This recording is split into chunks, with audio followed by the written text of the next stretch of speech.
Comedian Kunal कामरा पुन्हा एकदा सोशल मीडियावरील पोस्टमुळे वादाच्या भोवऱ्यात सापडला आहे. कामराने काळ्या रंगाचा टी शर्ट घातलेला फोटो शेअर केला होता, ज्यावर RSSमधील आर अक्षरावर कुत्र्याचा फोटो दिसत होता. Not clicked at a comedy club असे कॅप्शन देत केलेल्या या पोस्टमुळे अनेकांनी नाराजी व्यक्त केली असून सोशल मीडियावर मोठी चर्चा रंगली आहे. या पोस्टचा विरोध करत भारतीय जनता पक्षाच्या युवा मोर्चाने नागपूरमधील गणेशपेठ पोलीस स्टेशनमध्ये कुणाल कामरा यांच्या विरोधात औपचारिक तक्रार दाखल केली आहे.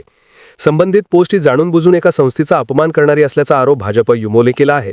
कामरावर तातडीने कारवाई करण्यात यावी अशी मागणीही करण्यात आली आहे. नेमकी आणि कुठल्या विषयाला धरून कुणाल कामराने एक खोट्या प्रसिद्धीसाठी, आपण सगळ्यांना विचारतोय, गायक कुणाल कामरा आहे, त्यांनी एका खोट्या प्रसिद्धीसाठी RSS असलेली टी शर्ट घातली आणि त्याच्यावर कुत्र्यांचं लघवी करताना सिम्बॉल त्यांनी त्या टी शर्टवर, त्या सिम्बॉलची ते टी शर्ट त्यांनी घातलेली आहे.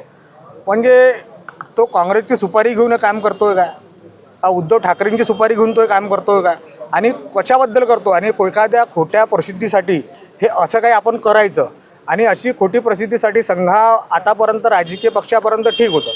आता जिथे आमच्या हृदयातून भावना आमच्या संघावर जुळलेल्या आहे, आता तो संघापर्यंत येईल असेल. हा युवा मोर्चा स्वस्त बसणारा युवा मोर्चा नाही आहे, हा भारतीय जनता युवा मोर्चा आहे. त्याला त्याच्या आपल्या स्टाईलनं उत्तर द्यायला आम्ही सक्षम आहोत, पण आम्ही कायद्याचं आणि प्रशासनाचं पालन करणारे कार्यकर्ते आहोत.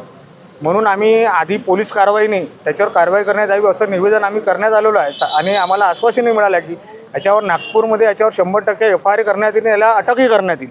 पण तो अशा काही जयचंद काँग्रेसवाल्यांची टीप घेऊन आणि त्यांच्या ऐकून, उद्धव ठाकरेसारख्या लोकांचं ऐकून, शरद पवारांचं ऐकून तो अशा घाणेरडे कामं अगर तो ह्या ह्या देशामध्ये करत असेल, त्याला हा युवा मोर्चा सोडणार नाही. त्याच्याविरुद्ध कठोर कारवाई करण्यात यावी म्हणून आज आम्ही इथे शांततेनं निवेदन द्यायला आलो.